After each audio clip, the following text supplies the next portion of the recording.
What's up, everybody? You are on the Healing Kings podcast, and this is your host, Drew Cause.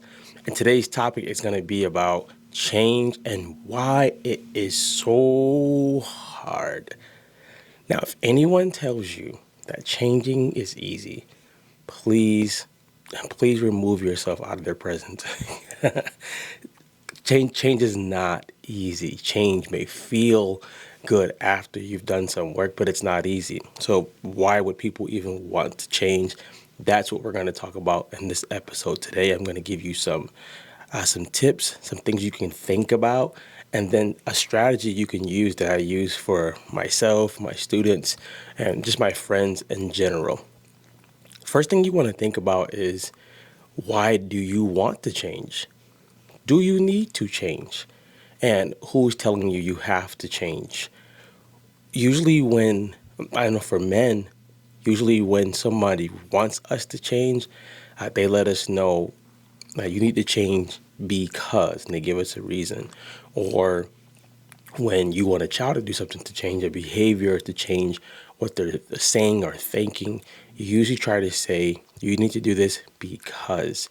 Usually when Aaliyah is like Aaliyah is a child that loves taking risk. So if she could, she would jump from the top of the stairs all the way down and be laughing. And I always have to warn her, you can't do this because it's dangerous. So I need you to change about you not thinking that I don't want you to take risk.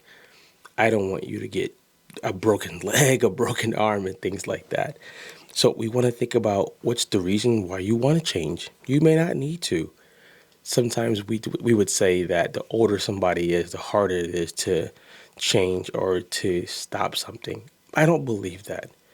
I believe if the desire is to change, there's formulas and strategies and things that person can do.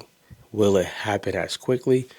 I believe it's up to the person and the amount of work that they want to do. I've seen, if you guys remember the movie Scrooge, right? He literally was a man that hated being around people, and he acquainted being rich with not being around people, so he was mean. And then these three ghosts visited him one night, and he changes overnight. So let's get into some real life stuff. For me, when I show people or I help people change things, habits, belief systems, weight loss, whatever it is, I usually ask them to think about it like this: whatever that thing is, it has to somehow be painful in the past, painful in the present, and painful in the future for you to want to change and for you to actually do the work to change. Ideally, you would want someone to have this, knowing that this is going to be painful if I don't change it. It was painful then, it's painful now, it's going to get worse if I don't change it. You want them ideally to also have this in their head that there's some pleasures throughout the whole process too. Like if I change, it'll be pleasurable now and later.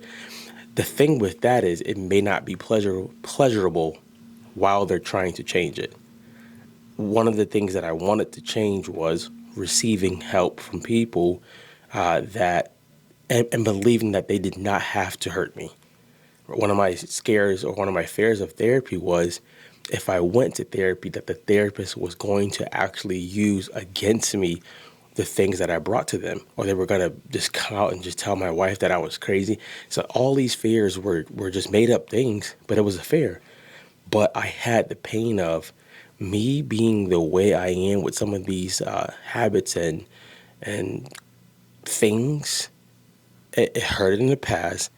It's hurting me now, and it's going to hurt me and others in the future if I don't actually deal with this. And that's what actually helped. So I've also seen this with people who won't leave relationships, right? They think, I'm not going to change it now because it used to be so good that it can't be hurting me as much as I'm saying it is. So I'm going to just stay. I've seen this thousands of times. So you see this sometimes when women have been abused by somebody. and they stay because he used to be nice back in the day, and then something happened and he became this madman, and I'm just going to remember him back in the day. So you have to think about it, it has to be painful in the past and this present, and it's going to get worse if I don't change it. So let's go through a little exercise on how we can actually change something. One of my key things that I do with people is ask them, what do you believe about this subject? What do you believe about this topic? What do you believe about yourself? So let's say, for example, someone I helped recently, ironically, I help people with content more than anything. And it usually starts off with something that is in their head that happened long ago. So a person, Drew, how do I end up getting more content engagement? Right? Not just more so followers. Followers are cool, but how do I end up getting some more content engagement? So I said, what is your thought pattern when you're actually creating content and putting it out? And they started to tell me, I'm going to just give them some tips and things like that. And I asked them, what stops you from sharing part of your story as well? And they were like, I don't think it's worth it. I don't want to go that deep. I don't want to be that personable. And I asked them, if you won't be personable with them, why do you think they're going to be personable with you? Or if you're scared to share any of your stories, why do you think they're going to open up? They're going to still be closed, or they're going to still be guarded because you haven't shown them any transparency or any vulnerability. And the initial fight was, I don't want to put my business out on social media. Okay, cool. That's always a decision of the person. I'm not saying that you need to go and make social media your therapist. I wouldn't say that. But you need to think about, if I'm not going to share anything about me, my journey, why would someone want to follow me or do business with me? So the change that needed to happen here was embracing the fact that, I always say this, that transparency is currency. If you're transparent with people, you kind of put down the wall of defense.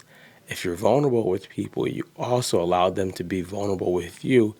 When in exchange, that can be a beautiful business friendship, a business ship, if that's a word. It's not a word, but it's a word today.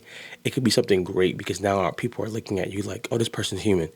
This person's not perfect, right? The bookshelf right here, right?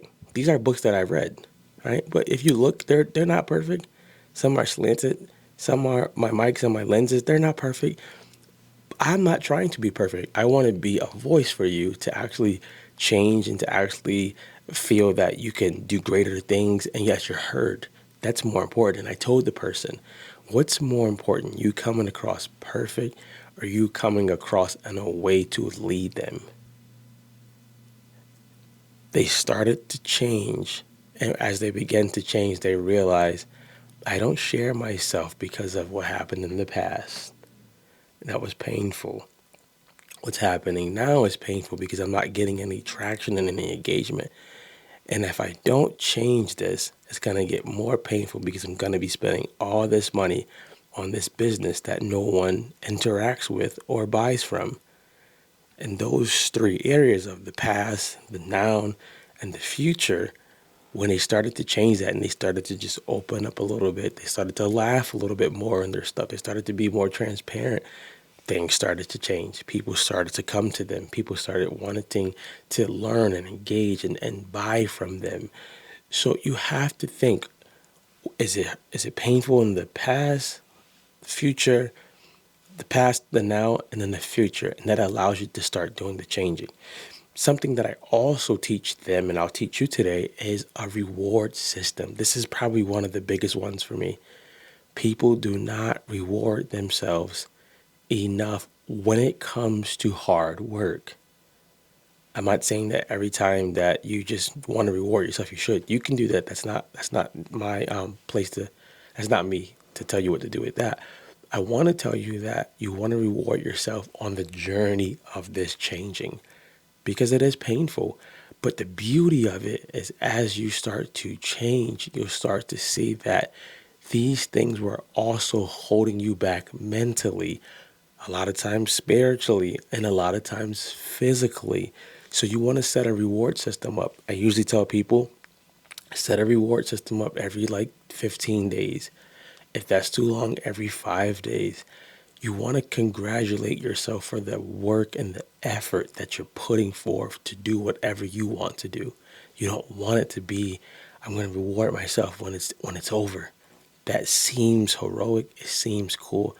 But trust me, working with people for a long time and working on myself, I'm telling you, set some rewards up to increase the momentum, to increase the motivation, and to have markers to let yourself know I'm doing good work, I'm on the right path, and I want to keep going.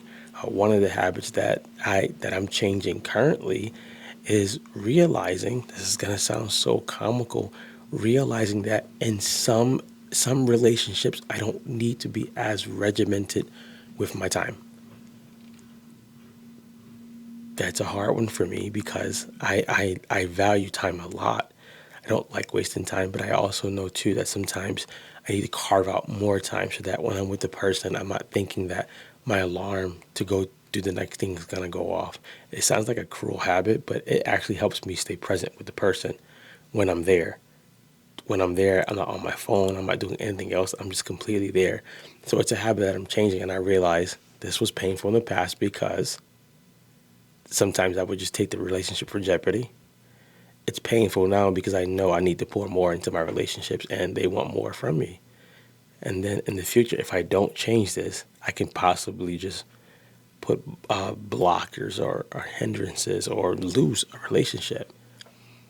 And the reward for me is, hey, I'm going to tell them, hey, I really set this alarm not to just be an annoyance for us. I set it so that I can pay attention solely to you while I'm talking to you. Change is not easy, but change is it's good. It's necessary if you want to keep growing. It's necessary if you want to stop putting limits on yourself, which we all do at times. So to summarize this up, right? For people to really have good change, it needs to be painful in the past, the now, and the future if they decide not to do it, if they decide not to change. If the doctor told you you have cancer, but you have to stop drinking soda, let's just say that was the case. You can't keep looking at soda like, oh my God, it was so good in the past. You have to look at it like it's painful because now it has gotten me to this place right now. If I don't stop this now or doing it now is not helping me at all. If I don't stop it in the future, it's literally going to take me out. Then change would be a lot easier to start making moves on. So today, start making a move. What do you want to change? Is it worth changing? And can you go do some of those steps that we talked about in today's episode? Make sure, guys, today you go and be great.